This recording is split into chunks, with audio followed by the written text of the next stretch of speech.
अब चलते हैं न्यूमेरिकल प्रॉब्लम नंबर 11 की तरफ, जिसमें हम लोग फाइंड करेंगे चेंज इन एंट्रोपी को। उसके लिए कंडीशंस क्या है आइए स्टेटमेंट में देखते हैं। 336 joule of energy is required to melt 1 gram of ice at 0 degree Celsius. What is the change in entropy of 30 gram of water at 0 degree Celsius as it is change to ice at 0 degree Celsius by a refrigerator. हमारे पास क्या हो रहा है students कि कुछ energy given होती है, किसको रिक्वायर्ड होती है मेल्ट करने के लिए 1 ग्राम ऑफ आइस को, किस टेम्परेचर पे 0 डिग्री सेल्सियस पे। यहाँ पर हम लोग ने चेंज इन एंट्रोपी फाइंड करना है। अगर हमारे पास 30 ग्राम ऑफ वाटर जो है वो 0 डिग्री सेल्सियस पे, उसको चेंज किया जाए आइस में 0 डिग्री सेल्सियस पे बाय द रेफ्रिजरेटर, तो इसके लिए हम लोगों ने चेंज इन एंट्रोपी को फाइंड करना है। आइए देखते हैं कंडीशंस क्या है।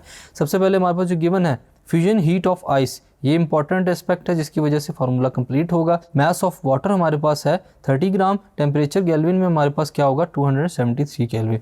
डिक्रीज इन एंट्रोपी या चेंज इन एंट्रोपी को हम लोग फाइंड करेंगे। फार्मूला हम लोग एंट्रोपी के लिए डेल्टा एस का यूज करते हैं, which is equal to negative of delta Q divide by T, क्योंकि हम लोग डिक्रीज इन एंट्रोपी फाइंड कर रहे हैं स्टूडेंट्स, जो कि चेंज कहलाता है, इस वजह से हमारे पास साइन नेगेटिव का आएगा। Calculating heat delta Q from the heat of the fusion. सबसे पहले हीट डेल्टा क्यू को हम लोग फाइंड करेंगे। हीट ऑफ द फ्यूजन के फॉर्मूले से क्या होता है हमारे पास delta Q is equal to M H F which gives 30 multiply by 336 which is equal to 10,080 joules.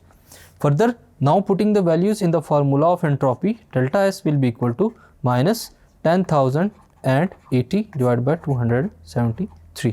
Further, हम लोग इसको सॉल्व करें तो हमारे पास एंट्रोपी चेंज क्या आएगा minus 36.92 joules per kelvin. So students, इस न्यूमेरिकल प्रॉब्लम के अंदर हम लोगों ने चेंज इन एंट्रोपी जो कि डिक्रीज की फॉर्म में थी उसको फाइंड किया। यहाँ पर आपके एक्सरसाइज का लास्ट पार्ट भी खत्म होता है। हम लोगों ने इस चैप्टर के लिए कॉन्सेप्चुअल स्टडीज को पढ़ा, शॉर्ट क्वेश्चंस को पढ़ा, न्यूमेरिकल प्रॉब्लम्स को सॉल्व किया। होप सो आपको आज के तमाम लेक्चर समझ आ गए होंगे। I am Usama bin Qamar, your on screen instructor of physics from tutorial.pk. Hope you are doing well. अल्लाह हाफिज़।